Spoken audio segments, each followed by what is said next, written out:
world is not ready in the next 1 to 5 years, a lot of people are going to lose jobs, and there will be so much automation. Raising alarms tonight about AI's potential impact on employment. There will come a point where no job is needed. The AI will be able to do everything. So if you want to stay competitive, you will have to shed those jobs and replace them with a lot of just automation that will be done with AI. Cost reductions, great efficiency, so you can stay competitive when the big boys come. What may end up happening to you and your business is that you're going to be a proverbial horse replaced by cars. Start adopting because you're going to miss the bus.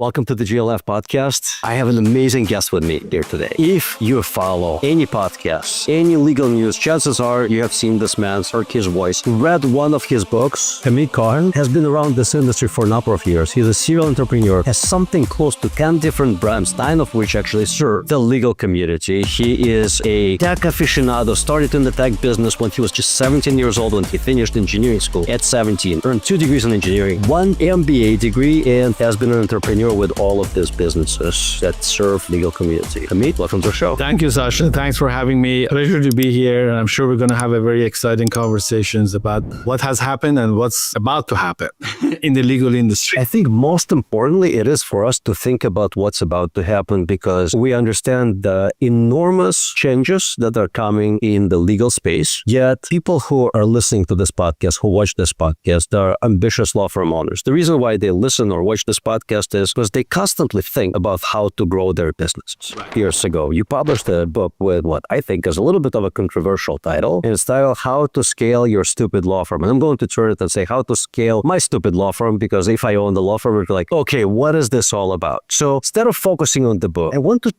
look at it through a different lens. Let's imagine that both of us are in the state of Arizona, or maybe we're not in the state of Arizona, but you and I decide to buy a typical law firm that does $1.2, $1.5 million in revenue. It's B2C. It's personal injury or criminal defense or estate planning. One of those. It doesn't matter because we're business people. We don't care about the practice here. We care about scalability. You and I buy this thing, and our goal is to make $1 million each. We're 50-50 partners. And recall that if we were to scale it up to $10 million in gross revenue, our net profit margin, what's going to be left at the year's end, is going to be about 20% pre-tax. So you get $1 million and I get $1 million. I like those numbers. They're nice round numbers. If somebody's doing this or listens to this and they're thinking, yes, my law firm is 1.2, 2 million, maybe 3 million, but I do want to get to the $10 million top line. Now, I'm thinking like, what's in it for me? So for every 5 million or so in top line revenue, you should be making about $10. So you and I are partners. We want to make $1 million each. How do we scale our newly acquired stupid law firm? Sure. That's exactly what the purpose of that book was, because everybody was asking me. I was doing this as a consultant, and I was a sort of fractional COO in several large PI firms. And people were saying, sort of, I'm having what he's having because I don't know what you do, but I just know that you made this guy a lot of money. So can you do the same thing for me? So I ended up explaining the same thing a few times. And then somebody said, did you ever thought about writing it down so people won't ask you the questions? So that's exactly how the book came about, because I said, I don't want to be asked the same question. So I'm just going to put it in writing. Everybody can benefit from it. So that book really does that and says that. But to your point, I was actually in Arizona yesterday for my law firm and so forth.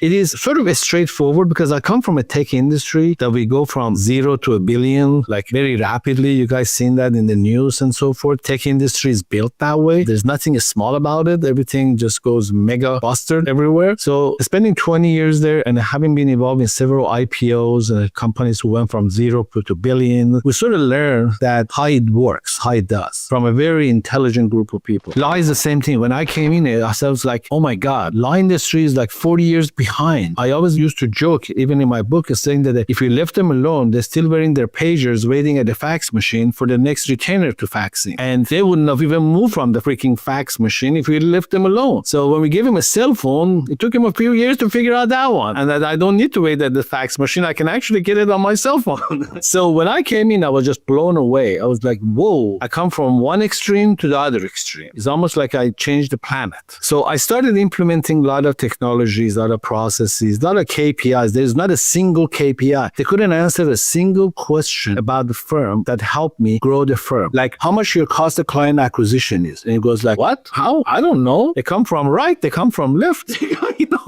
And then I said, what's the average fee per case on the pre-lead? And how much is it per lead? How long is the average time to close from retainer? I mean, all averages, all the numbers every successful business need to know. Sasha, I couldn't get one single answer. They're all just like living day by day is almost like a hot dog truck machine, just driving the street and selling hot dogs because I have no idea where my next client comes from. So to answer your questions, there's a few elements that makes a scaling successful. First, you need to know your cost of client acquisition per channel. The channel is I ad on radio, TV, Google, Meta, YouTube, Yelp, whatever. Each one of them producing a client for you. You guys are specialized in that. And so I need to know how much am I buying the gallon of milk from each store. Because if I don't know how much I'm buying it for, I don't know if it's profitable. So establishing cost of client acquisition per source and averaging out through 6 months or a year. And a lot of, by the way, mishap within that was where attorneys thought if they just spend money, they're going to get a case, which is not the case at all. Spending money has to do, but not controls the entire process. So they advertise with firms like yourself with SEO, marketing, and so forth, but they don't have the infrastructure set up to convert what you produce into a client. They think just magically the retainer shows up. No, it doesn't. You need to have a bilingual, trained, incentivized, full-time staff to convert the lead that you generate into a client. And then they were saying, well, my staff answer it, and after that, it goes to call center. I wouldn't trust a call center with my 7-figure call. How would the random person in a random place is going to care about my 7-figure case that I've been waiting for all my life? And I don't know when that comes in. So we set up in LegalSoft in a complete structure of a trained, full-time, dedicated virtual intake staff that takes the leads from all of these sources that is produced and converts it into the case. So I can now calculate my cost of client acquisition because nothing goes to the waste. And then after that, they do all the outbound calls to make sure they maximize the outcome of the ad campaign. So that's the first element. Okay, so now I fixed that. I got the intake. I got good marketing companies. I got good marketing effort going on. The case comes in. There's not a structure set up right behind it to take the case to the end. So it goes to this random case manager. And the case manager doesn't know to set up the treatments or talk to the client,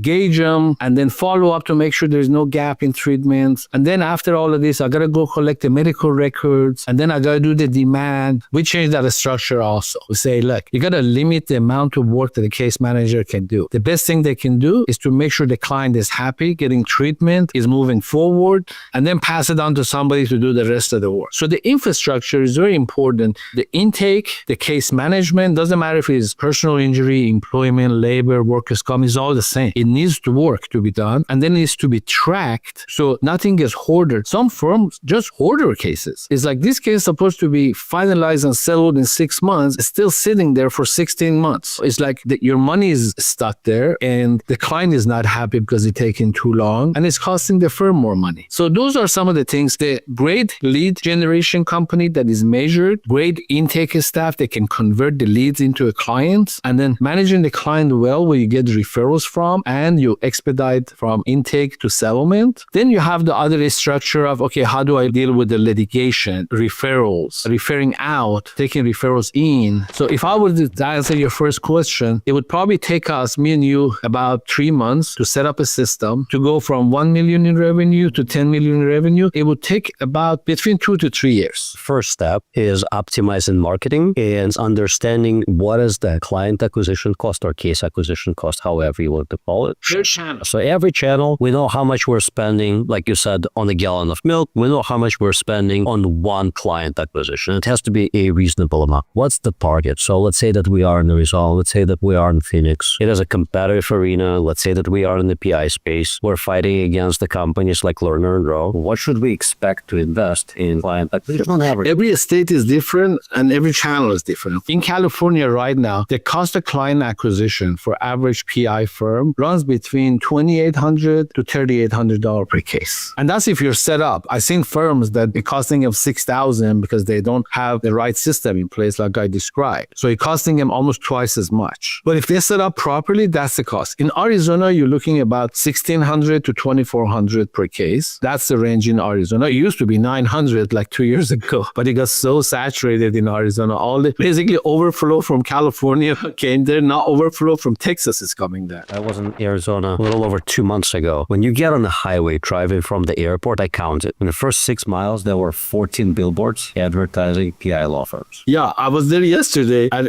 it looked like every billboard was a PI for billboard. I know, and it's getting crazy. So the cost of acquisition has gone up drastically, and they have this ABS program in Alternative Business Solution, which is makes the non-attorneys to own a firm in Arizona. So now the bigger boys, even from other states, East Coast and Mid-Center, coming there and opening up firms. But Arizona is still a small market. It's not like New York or Florida or California. So every state has a different cost of client acquisition, because on the legal side, since we work with 1,000 firms that spread all over the California, we pretty much have a good pulse about how much cases go for in each state, in most states. And so we can predict that. And then from that, we can help them set up the intake and case management infrastructure and so forth. And all of them are virtual staff. The virtual staff are full-time, dedicated, trained, that are full-time working on the firms. It starts from intake staff, then goes to case management, paralegals, even remote attorneys who work like associate here. So these are folks in the different countries who are past the law and work in the law. And they essentially do the discoveries and motions and appeals and stuff for the firms here. So it has a few big range from end to end. Like I have a firm in California that has 129 virtual staff from us, and with 36 of them in intake. So it goes anywhere from 1 or 2 all the way to 100 plus virtual staff in the firm. That makes it scalable, because every time when I was doing consulting, every time I ask him, why don't you advertise more? You have plenty of money. And goes, well, if I get them, I don't have enough people to handle them. And you know, in LA, it's very hard to get people and to keep people, and getting very expensive. The cost almost doubled and all of that. So that's where this virtual staffing kicked in. It says it's highly scalable. I can basically right now show you 100 qualified candidates who worked in PI firms in the US already. So you basically, it's like a shopping cart. It's like a Match.com. You go in there, you see their video, you talk to them, you see their bio, and you place your order.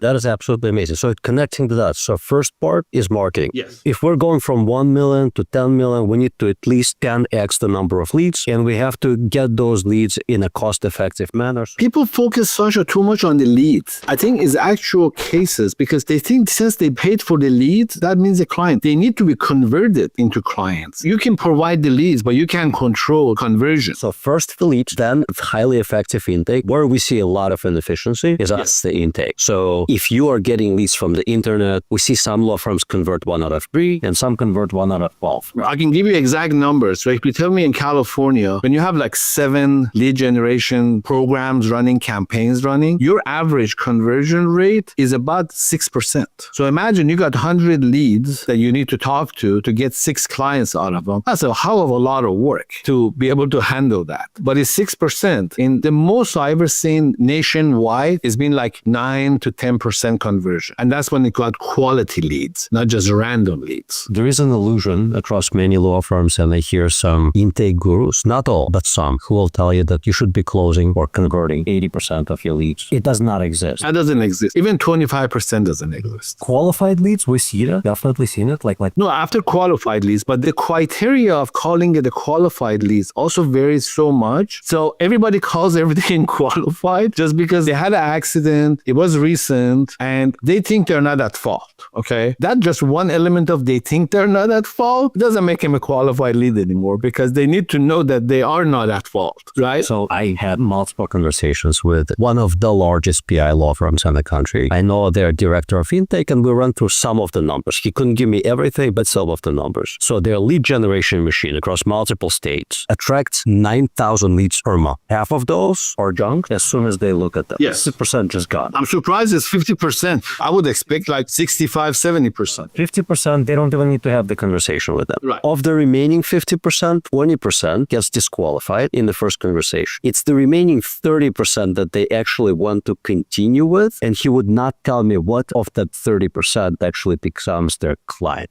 That piece of data he would not reveal, but there is a percent. It's not 100%, it's not 90%, it's not 80%. It's a percentage of 30% that becomes their clients. And their intake, for 1/3 entrepreneur, it's incredibly efficient. It's incredibly polished. 25 plus years of doing it in that firm, and they have dozens and dozens and dozens of intake agents, so they know how to do it. So first key to success of us taking law firm from 1 million to 10 million is at least 10x increase in lead volume. Right. The quality lead volume, right? So they're coming through the right channels at the right cost. And then it's optimizing intake, optimizing conversion, whatever it may end up being. 6%, 8%, 10%, we'll find out. By the way, in our business, in marketing business, the numbers are very much the same. A very effective account executive, like an intake person, their slow is about 9 to 10% of all incoming leads. And about half of them will be disqualified out of the gate, and the remaining 50% is what works. By the way, every single one of our intake staff is incentivized when they retain a client. So they have a stake in the game, and that's what makes it be more successful, because randomly, again, the average law firm, older firm, is their job to retain the client. Oh, yeah, but how much do you want them to care?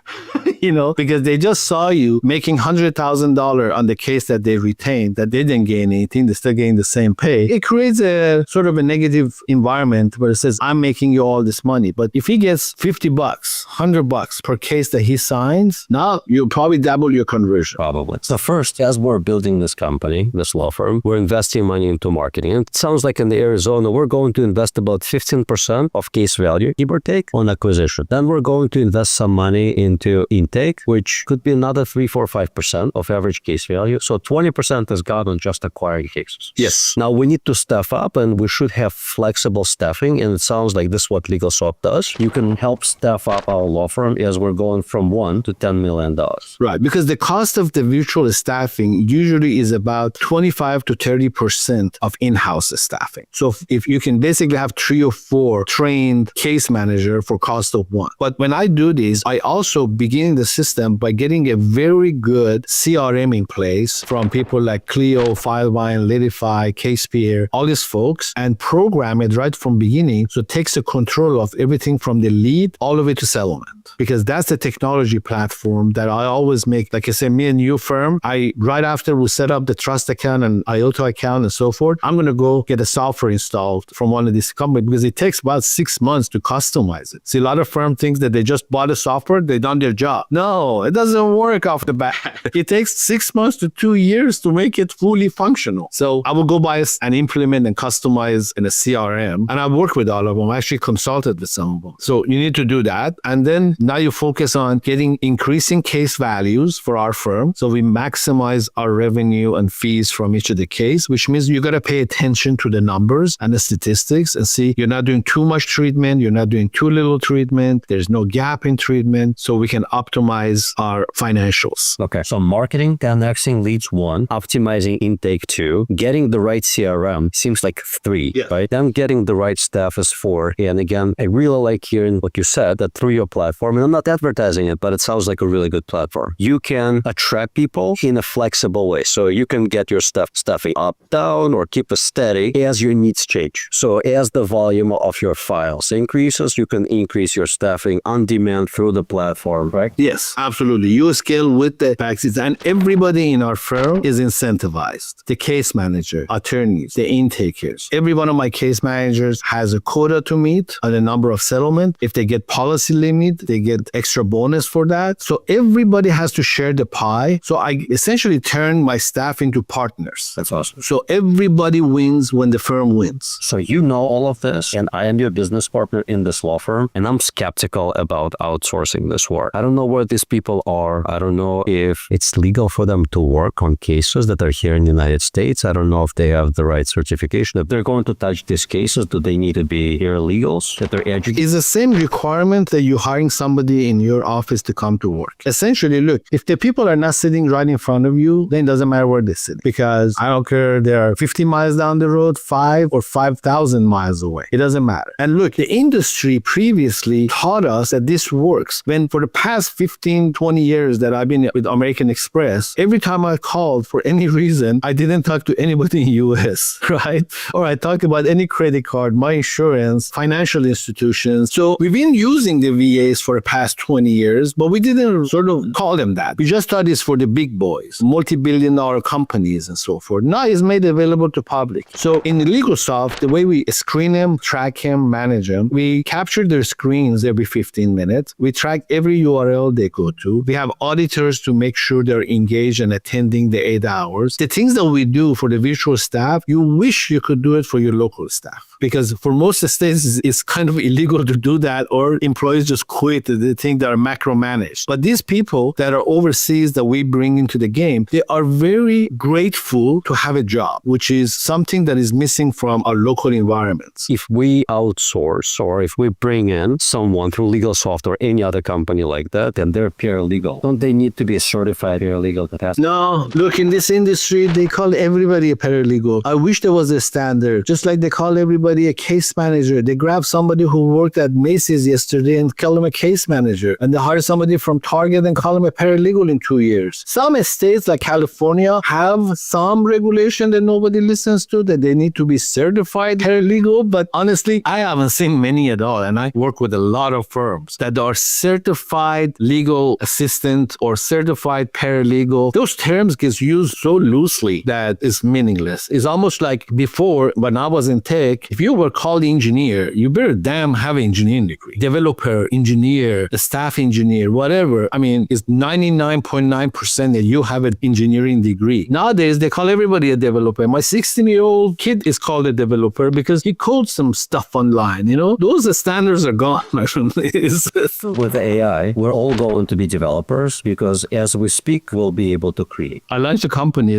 called lawpractice.ai, that we implementing AI, anything from assisting in lead generation and marketing to the organizations like yourself, where we do a lot of data analysis and patterns and so forth, so you can do more targeting and retargeting based on the data, all the way to settlement and how much the settlements should be. So the AI not only going to take all of those process, AI is almost going to eliminate a lot of developers as well, because AI can develop itself. So it's going to be funny that they thought the whole world going to turn into AI developers, but the next phase is the AI is going to even eliminate the jobs of the developers. It is the sad truth, and I think, and this is a side point, that the world is not ready for the changes that we're about to experience in the next 1 to 5 years. A lot of people are going to lose jobs, and I believe that there will be significant downward pressure on legal fees because there will be so much automation that many of the jobs that are in the legal field will be lost due to that automation. If you want to run your law firm and stay competitive, you will have to shed those jobs and replace them with a lot of just automation that will be done with AI. But transactional law, if it's not all AI and virtual, they're going to be gone, because transactional, like immigration, corporate formation, bankruptcy, uncontested divorces in family law, they're all going to be AI. Estate planning, most of it's going to go to AI and some virtual. And it's going to be surprising a lot of people. I don't know if you know this about or not. Amazon and Google and so forth are entering into legal market, and they intend to be representing as a law firm because of this ABS program that is in Washington, Utah, Arizona, and so forth. They can be a law firm. It's going to be Amazon law firm that they are setting their fees at 19%. That's 19%. And what the market charges presently is 1/3 is minimum. 90% of the firms I work with, they charge between 40 to 45% fees. Well, explain, what does that mean? When you do working on the contingency case, so let's say I just got a client that had an accident, signed a retainer. My retainer specifies that I get 40% of settlement amount. And they will work on 19. Right. So it's fee-based. So Amazon and these other guys are getting in there, cutting that in more than half, 19%. Essentially, all the client says, look, I got to give Sasha 40%, but I'm going to give Hamid 19%. So I'm just going to go Hamid. Right? A lot of automation. Yes. So a lot of automation, cost reductions, great efficiency in lead generations, in handling the cases, in doing the settlements, doing the all administration, reduce costs so you can stay competitive when the big boys comes. And the only advantage you have that you can make your service more personable, be more attentive, be more engaging. But if I have to choose between 40 to 20%, I'm going 20% all day. So it's a very interesting time. And by the way, if you, Mr. or Mrs. law firm owner, are watching this and you think that this will affect me but not affect me greatly, I really suggest that you re-examine that thinking. I think that all of us are going to be dramatically impacted by the change that's going to be driven by AI in the next 1, 2 years. Yeah, sorry to interrupt you, because it's so exciting to me, because since I spent 40 years, 25 years in tech and 15 years years in law, this AI in the law is like the best thing happened to me because now I can marry both sides of the aisle here. The AI development that we're doing in the law practice AI, one platform for the entire law practice AI, we're actually calling it law firm operating system. Just like the operating system you have on your computer that manages everything that happens in your computer. Ours is not just demand only or doc collections or intake. It does the full 360 from client generation to the settlement. So you only become a member of the one platform that brings AI to your practice from A to Z. This may hit hard, but you maybe already have thought about it. Do you think that what you're building today may be obsolete within 2 years, where different AI agents you'll just give an AI agent a task? By the way, for those who do not know the difference between AI and the AI agent, AI, you just interact with it. With the AI agent, you can actually give a fairly complex task today, and it will perform that task for you, or it will keep on trying. So for about up to 30 minutes. It will do very complex things, and then it will stop at 30 minutes. The time that it will spend on performing the task is doubling roughly every 7 weeks. Right. Soon, it will work for days and then weeks and then forever as it tries to accomplish a task, no matter what the complexity is. My concern is that whatever is being built today, and this also affects our plan for going from 1 million to 10 million, whatever we're building today may be absolutely obsolete within 2-3 years, because in 2-3 years, we'll just be talking to our computer or our phone and telling it, okay, so file this motion with that district to do this, this, and that, and here are the names, and it will ask us questions, and then we'll just go and perform and let us know when it's done and do the rest of it and talk to the insurance company and try to settle with their AI agent. And then they'll tell us, okay, we settled for X number of dollars. The money has been wired to the client and your share has been wired into your account. You're absolutely right. It is going to be the entire platform that we're building is based on the agent, because that's why I'm calling it the operating system, because you need to be able to tell it to do things, research things, analyze things, report it, monitor it, rate flags, connect to a bunch of other medical providers and labs, and then contact the insurance and get authorization, and then bring me back the authorization, give it to the doctor so the doctor can perform the procedure, then collect the medical record, summarize it, analyze it, put it in chronology, send the demand, collect the check, and deposit in the bank. And full cycle. Full cycle. I'm just going to stay home, basically. I'm going to have this machine run my firm. It's literally going to get to that point for 80% of the cases. I don't want, there's going to be a bunch of people listening and say, no, there's always lawyering involved and so. Yeah, it does. But that's on 15% of the cases. Half of the attorneys I meet, if they show up in front of the judge, they're going to have a heart attack because they have no idea what to do or what to say. I was yesterday in Arizona Supreme Court committee, and there was 12 commissioners and judges, and they're all over age of 65. And when they question you, I saw everybody in the room was older, mature people. And I was thinking, a bunch of these young people that I know, they just came to law. I have 2 kids in law school. One just finished Vanderbilt Law School, which is the top tier, and the other one going to Pepperdine. So I just imagine these people getting in front of these 12 judges that have been doing this for like 50 years, and are like, there's going to be a lot of people passed out in this room because they just freaked out. I get that. So to wrap this up, I really like the concept. So first thing, we're building this law firm from 1 million to 10 million. We're going to find sources of leads that are going to be attracted to us in a cost-effective manner. And we need to about increase our lead flow by 10 times. Then we're going to build an optimized intake process so it costs us as little as possible to convert good leads into good cases. Correct. And then we're going to get a really good CRM, and we're going to make sure that's fully implemented in our business. Yes. As we do all of this, we'll be staffing up virtually, because it's about 25 to 30%. We have to do it to be competitive. Right. We're going to virtually staff up. And as we're growing, we're going to protect our upside by making sure that we don't become obsolete by implementing AI technology, because it seems like, according to what you're saying, it will do 80 to 85% of what needs to be done. And so in time, we'll actually be reducing tremendously even our virtual staff, because Absolutely. this will, in theory, if it turns out like that, in about 2 to 5 years, will get us to that $10 million top line. Absolutely. That's a perfect recipe you just described. You can patent that, copyright it, trademark it, whatever you want to do, but that's exactly what needs to be done. And that's exactly how me and you're going to get rich. Because we're running the best structured firm there is. I love it. Hamid, for now, a lot of law firms do need to get their payroll costs down. If somebody is watching this or listening to this podcast, how do they connect with LegalSoft, and talks about how you can help them control their payroll costs? Just going to the legalsoft.com is the best source. They're going to see all the services, and they can connect with us, and they can look at our candidates and so forth. And on the AI side, if they go to lawpractice.ai, they get exposed to all the AI implementation. And everybody got to get on board and start adopting, because They don't want to be that guy by the fax machine and the pager. And to get away from that, you need to run faster, be ahead of it, try things out, test things out. Don't just sit on the sideline because you're going to miss the bus. Yeah. I think the last point to add to what you just said, and this is really important. I think a lot of people are sitting on the sideline because there's so much uncertainty created by AI and they want to see how things play out. I personally highly advise against it because what may end up happening to you and your business is that you're going to be a proverbial horse. In 1900, if you would go anywhere in New York City, all you would see on the streets are horse carriages. Right. By 1913, you would rarely see a horse carriage. They were replaced by cars. If horses could speak in 1900, Air Force would be asked, what do you think about your future prospects for employment in this business? A horse would say, for the last few thousand years, we've been in good partnership with humans. Exactly. Chances are I will continue working and be well fed. But in short 13 years, they were all out of business. Absolutely. It's the same thing happened in the era of the dot-coms. I was there when the dot-coms came. A bunch of people said on the outline, then Amazon just blew up. And then there was thousands more who went like it. This is another era. So if you don't get on board, you're going to be still doing everything retail. At the retail stores. So you're going to spend your whole day trying to shop. So yeah, you're absolutely right. And you summarized that very well. Great job on that, Sasha. Well, thank you. Hamid, it was wonderful to have you. Thank you for sharing the insights. Thank you for this riveting conversation. Thank you very much.